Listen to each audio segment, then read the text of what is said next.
नमस्कार, मैं हूं आपके साथ इश्तियाक अहमद और आप देख रहे हैं आर्य न्यूज। स्वागत है महारो राजस्थान में। रुक करेंगे राजस्थान की तमाम खबरों की तरफ। जयपुर में बढ़ते कोरोना संक्रमण के बीच लोगों ने मकर संक्रांति पर दीपावली का एहसास करा दिया और लोगों ने दिन में पतंगबाजी और रात को आतिशबाजी का जमकर मजा लिया। और जयपुर के लोगों ने दीपावली से ज्यादा आतिशबाजी मकर संक्रांति पर कर डाली, जिसे देखने के लिए राजस्थान के साथ देश भर से लोग जयपुर पहुंचे थे। और 3 घंटे की मेहनत के बाद जयपुर की रोशनी का ये वीडियो सामने आया और शुक्रवार को सूरज उगने से ढलने तक लोग अपनी छतों पर डटे रहे और डीजे की धुन पर नाचते गाते लोगों ने जमकर पतंगबाजी का लुत्फ उठाया। और वहीं अंधेरा होने के साथ जुगनू से टिमटिमाते विशिंग लैंप जयपुर के आसमान में तारों से चमकने लगे। और वहीं 4 दीवारी के रहने वाले राज शर्मा ने बताया कि जयपुर की मकर संक्रांति दुनिया भर में सबसे खास है, इसलिए इस खास त्योहार को मनाने के लिए हम मुंबई से जयपुर आए हैं और गुलाबी शहर की रंगनी रोशनी का लुत्फ उठा सके, साथ ही फीनी का भी जायका ले सके। और वहीं 22 गोदाम के रहने वाले पंकज सोनी ने बताया कि कोरोना के खतरे की वजह से लोग मानसिक रूप से परेशान हो गए थे और वहीं मकर संक्रांति के पर्व ने लोगों की परेशानी को भुला दिया है और हमने भी सभी परेशानियों को पीछे छोड़ परिवार के साथ अनोखी मकर संक्रांति मनाई, जिसमें न सिर्फ पतंगबाजी बल्कि जमकर आतिशबाजी की गई।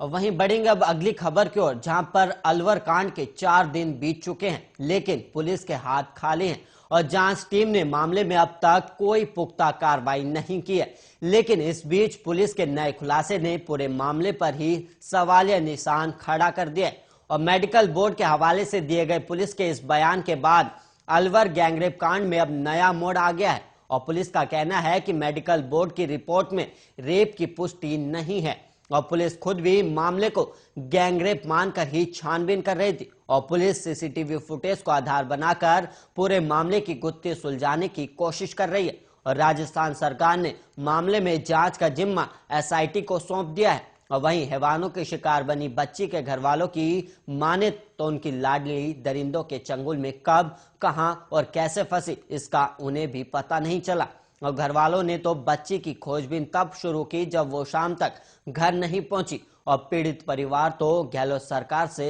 पूछ रहा है कि आखिर इंसाफ कब मिलेगा। और वहीं पीड़िता का इलाज जयपुर के जेके लोन अस्पताल में चल रहा है, जहां उसकी हालत अभी स्थिर बताई जा रही है। और वहीं पुलिस की ताजा खुलासे के बाद अलवर कांड में नया मोड़ जरूर आ गया है, लेकिन इस घटना पर राजस्थान की राजनीति में आया उबाल कम नहीं हो रहा है और बीजेपी ने सड़क से लेकर सोशल मीडिया तक मोर्चा खोल दिया है। और वहीं बीजेपी के राज्यसभा सांसद किरोड़ी लाल मीणा मामले में सीबीआई जांच की मांग की है। और वहीं बीजेपी का आरोप है कि गहलोत सरकार मामले पर लिपापोती का काम कर रही है।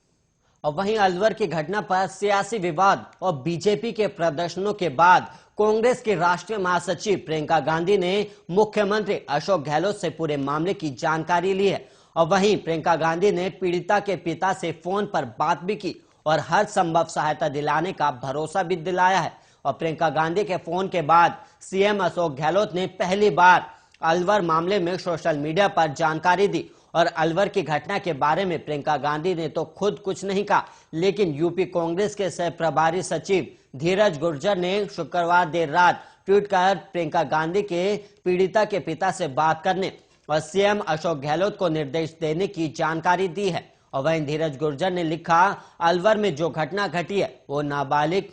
और नाकाबिले बर्दाश्त है। और वहीं पीड़िता के पिता को प्रियंका गांधी ने किसी भी सहायता के लिए सीधा संपर्क करने के लिए कहा है और उन्होंने मुख्यमंत्री अशोक गहलोत को पीड़िता के इलाज, परिवार का ख्याल रखने और दोषियों पर जल्द कार्रवाई का आग्रह भी किया है। और सीएम अशोक गहलोत ने देर रात ट्वीट भी किया और गहलोत ने लिखा, अलवर मूक बधिर बालिका प्रकरण के संबंध में वरिष्ठ पुलिस अधिकारियों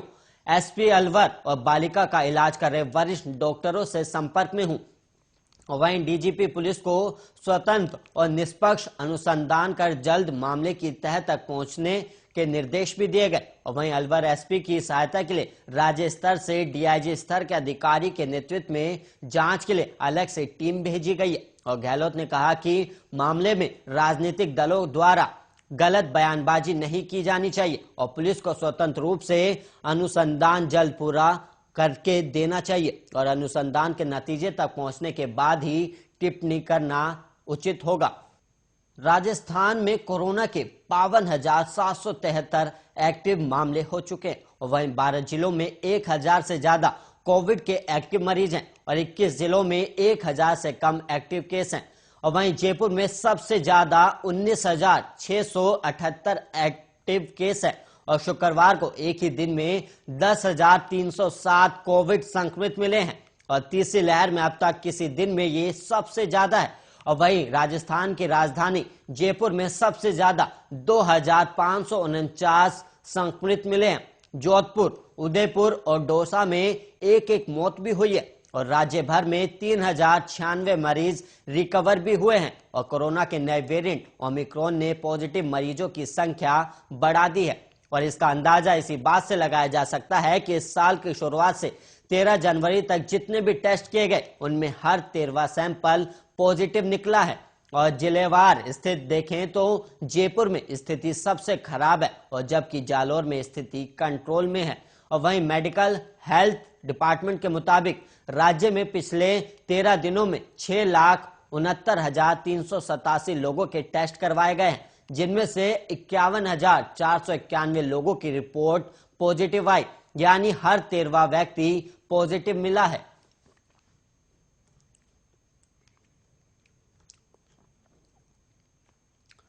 और वहीं राजस्थान के स्वास्थ्य विभाग ने जयपुर में कोरोना वायरस से संक्रमित लोगों को घर पर ही दवाएं पहुंचाने के लिए बाइक एम्बुलेंस सुविधा शुरू की है। और एक अधिकारी ने बताया कि गृह पृथकवास में रह रहे मरीजों की सुविधा को ध्यान में रखते हुए ये पहल की गई है और ऐसे संक्रमित अब 108 नंबर पर संपर्क करके घर बैठे ही दवा मंगवा सकते हैं। और सरकारी द्वारा ये बताया गया है कि जयपुर शहर में 25 बाइक एम्बुलेंस तैनात की गई है और इसमें कोविड मरीजों को 108 नंबर पर कॉल करने पर दवाइयां बाइक एम्बुलेंस के माध्यम से उनके घर पर ही उपलब्ध कराई जाएंगी। और वहीं उल्लेखनीय है कि गुरुवार को राज्य में कोरोना वायरस संक्रमण के 9,881 नए मामले मिले, जिनमें से 2,785 मामले राजधानी जयपुर में सामने आए हैं। और राजस्थान सरकार की तरफ से शुरू किए गए बाइक एम्बुलेंस सेवा से लोगों को आसानी से दवा मिलेगी। और सरकार द्वारा ये भी बताया गया है कि शहरी क्षेत्र के साथ ही ग्रामीण क्षेत्र को भी इस योजना का लाभ मिलेगा और व्यक्ति 108 नंबर पर संपर्क कर बाइक एम्बुलेंस की सेवा ले सकता है। और वहीं चिकित्सा विभाग ने दावा किया है कि बाइक एम्बुलेंस सेवा 20 से 25 मिनट में मरीज को उपलब्ध हो जाएगी और इससे मरीजों को समय पर इलाज भी मिल जाएगा और साथ ही ये बाइक एम्बुलेंस संकरी गलियों में भी आसानी से जा सकती है, जहां एम्बुलेंस का पहुंच पाना मुमकिन नहीं है। और इसके अलावा आपको बता दें कि बाइक एम्बुलेंस की मदद से कई इलाकों में वैक्सीनेशन कार्यक्रम भी चलाया जा रहा है।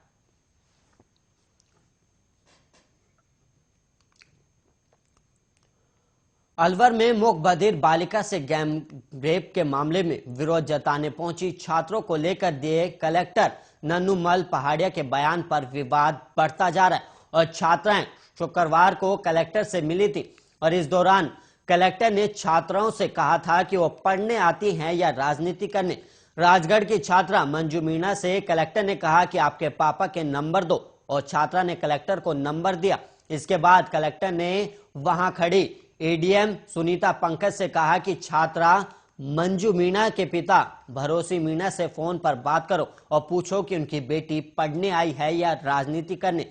और भी जो बच्चे आए हैं उनके पापा से भी बात करो। और कलेक्टर के बयान पर महिला मोर्चा की पदाधिकारी ने उन्हें टोका और उन्होंने कहा कि कलेक्टर साहब ये आप गलत कर रहे हैं। और दूसरे बच्चे ने कहा कि हम स्कूल से अपनी मर्जी से आए, बेटियों के साथ अत्याचार हो रहा है। और इस पर कलेक्टर ने कहा कि मेरी तरफ से बच्चों को सलाह है कि वो सिर्फ पढ़ाई पर ध्यान दें। और कलेक्टर ने बच्चों के नाम, उनके पापा के मोबाइल नंबर और दूसरी बालिकाओं से भी उनके पापा के नंबर पूछे। इसके बाद एडीएम ने कहा कि इनके पापा से बात करें और वीडियो के सामने आने के बाद लोगों के अलग अलग कमेंट्स भी सामने आ रहे हैं और कुछ लोग कलेक्टर के बयान को सही बता रहे हैं तो कुछ लोग का कहना है कि कलेक्टर अनावश्यक हस्तक्षेप कर रहे हैं और घटना के प्रति विरोध जताना आम नागरिक का अधिकार है जिसे कलेक्टर दबाना चाह रहे हैं। हालांकि कलेक्टर नन्नूमल पहाड़िया का कहना है कि उनका मकसद छात्रों को समझाने का था ताकि वो अनावश्यक किसी के बहकावे में आकर खुद का समय खराब नहीं करें और केवल पढ़ाई पर फोकस रखें और इसे जानबूझकर तूल दिया जा रहा है। और मुखबधिर बालिका से हुई घटना के मामले में पूरा प्रशासन अलर्ट मोड पर है और किसी तरह की ढिलाई नहीं दी गई और दिन रात जांच जारी है। राजस्थान के पूर्व डिप्टी सीएम सचिन पायलट ने 5 राज्यों के चुनावों को लेकर बीजेपी पर निशाना साधा है और पायलट ने कहा है कि यूपी बीजेपी से नेताओं का पलायन हो रहा है और मंत्री एमएलए छोड़ रहे हैं और इतना ही आत्मविश्वास है तो लोग बीजेपी को छोड़कर भाग क्यों रहे हैं। और यूपी बीजेपी में खींचतान भी जग जाहिर है। और राम मंदिर के चुनावी फायदे पर पायलट ने कहा कि सुप्रीम कोर्ट के आदेश से भव्य राम मंदिर बन रहा है और इसका सब दलों ने स्वागत भी किया है और बीजेपी को अब इसका फायदा नहीं होगा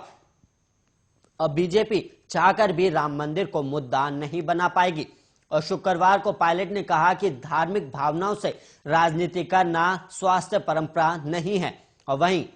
धरातल के मुद्दे पर चर्चा होनी चाहिए। और 5 राज्यों के चुनावों में कांग्रेस से ज्यादा चुनौती अब बीजेपी के सामने आने वाली है और जनता बीजेपी की सरकारों से नाराज है। महंगाई, बेरोजगारी जैसे मुद्दों से बीजेपी को नुकसान होगा और कांग्रेस 5 राज्यों में बेहतर परफॉर्म करेगी और किसान आंदोलन का बीजेपी के लिए नेगेटिव इम्पैक्ट होगा और ये चुनाव बीजेपी के लिए बड़ी चुनौती है। महंगाई, बेरोजगारी से आम आदमी परेशान है और बीजेपी के किसी नेता ने नहीं कहा कि महंगाई, बेरोजगारी कम करेंगे और अंत में जब सब स्लोगन फेल हो जाते हैं तो ध्रुवीकरण की राजनीति पर आ जाते हैं और यह उनका परखा हुआ फॉर्मूला है।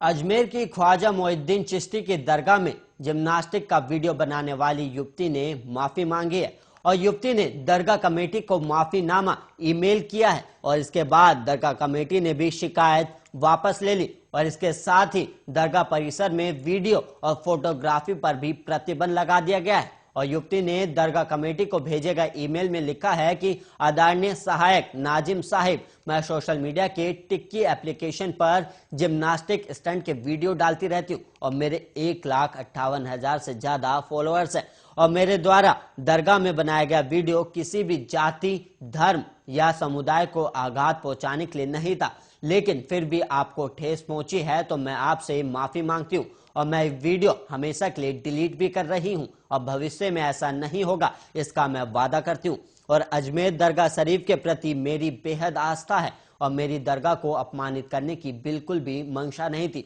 और मुझे माफ करें। और दरगाह कमेटी के सहायक नाजिम आदिल ने बताया कि युवती द्वारा प्राप्त ईमेल पर दरगाह कमेटी चेयरमैन अमीन पठान ने भी युवती को माफ करने का निर्णय लिया और साथ ही हिदायत दी कि वह भविष्य में आदर और सम्मान वाले किसी भी स्थान पर इस तरह से कोई वीडियो या फोटोग्राफी ना करवाएं। और वहीं ख्वाजा मोइनुद्दीन चिश्ती की दरगाह में युवती ने जिम्नास्टिक का वीडियो बनाया था। इसके बाद युवती ने अपने सोशल मीडिया अकाउंट पर भी शेयर कर दिया और वहीं खादिम हिसामुद्दीन चिश्ती ने इस संबंध में दरगाह नाजिम को पत्र लिखकर शिकायत दी थी और वीडियो सामने आने के बाद दरगाह कमेटी ने सख्त कार्रवाई की मांग भी की थी और इसके बाद देर रात ही दरगाह कमेटी के अध्यक्ष अमीन पठान के निर्देश पर सहायक नाजिम ने दरगाह थाने में शिकायत देकर परिवाद दर्ज करवाया था। राजस्थान के भीलवाड़ा में मकर संक्रांति पर खेले गए दड़ा में कोरोना गाइडलाइन की जमकर धज्जियां उड़ाई गई और हजारों लोगों की भीड़ भी जुटी और एक चौक में इतने लोग थे कि पैर रखने की जगह तक नहीं थी और लोग एक दूसरे से सटकर भी चल रहे थे और भीड़ में किसी ने मास्क तक नहीं पहना था और यह सब हुआ फुलिया कला के धनोब गांव में मकर संक्रांति पर। दरअसल रियासत काल से दड़ा महोत्सव आयोजन की परंपरा चली आ रही है और मकर संक्रांति को महोत्सव में करीब 14 किलो वजनी दड़ा गेंद को ग्रामीण रस्सी से बांधकर खींचते हैं और इस खेल से ग्रामीण पूरे साल के मौसम का अनुमान लगाते हैं और शुक्रवार को इस खेल में हजारों की संख्या में लोग शामिल हुए और ग्रामीणों द्वारा पटेलों की मौजूदगी में दड़ा को गढ़ से निकालकर चौक में लाया जाता गया और वहीं करीब 2 घंटे तक लगातार लोग इस खेल का आनंद उठाते रहे और अंत में पटेलों ने इस साल अकाल पड़ने की बात कही और हजारों की भीड़ के साथ हुए आयोजनों की सूचना जब अधिकारियों को मिली तो गांव पहुंचे और पता चला इसके लिए परमिशन भी नहीं ले रखी थी और इतनी भीड़ देखकर खुद अधिकारी भी चौंक गए और आयोजकों पर 10,000 रुपए का जुर्माना लगाया गया और राज्य में थर्ड वेव की एंट्री के बाद सरकार ने सख्त पाबंदियां लागू कर दी और आयोजन में लोगों की संख्या को सीमित किया गया और इसके बावजूद बड़ी संख्या में लोगों को शामिल कर इसका आयोजन किया गया और इस खेल का शुभारंभ गांव ठाकुर सत्येंद्र सिंह ने की थी और 2 टीमों ने इन धड़े को अपनी तरफ खींचने की कोशिश की और अंत में धड़ा समय पूरा होने पर फकीर मोहल्ले में गया जहां पटेलों ने खेल समाप्ति की घोषणा की और वहीं दड़ा फकीर मोहल्ले की तरफ जाने से परिणाम अकाल का माना गया और ग्रामीणों ने बताया कि 35 साल बाद दड़ा फकीर मोहल्ले में पहुंचा और वहीं गत वर्ष खेल में दड़ा हवाला की तरफ गया था जिससे सुकाल के संकेत मिले।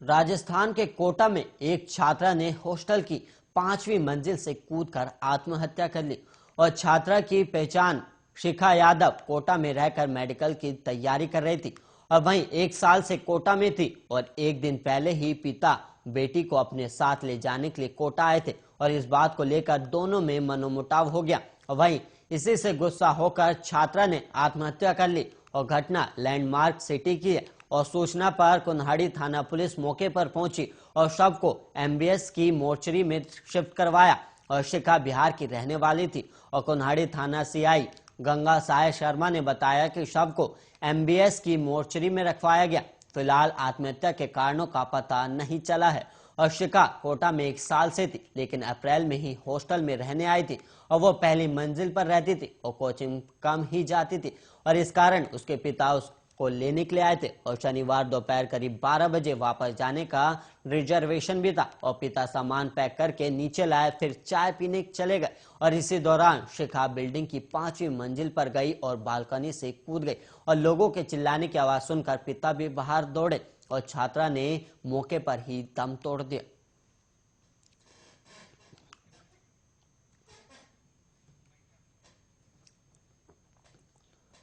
और इसी के साथ राजस्थान के बुलेटिन में इतना ही। देश और दुनिया की तमाम खबरों के लिए आप बने रहिए आर्या न्यूज के साथ।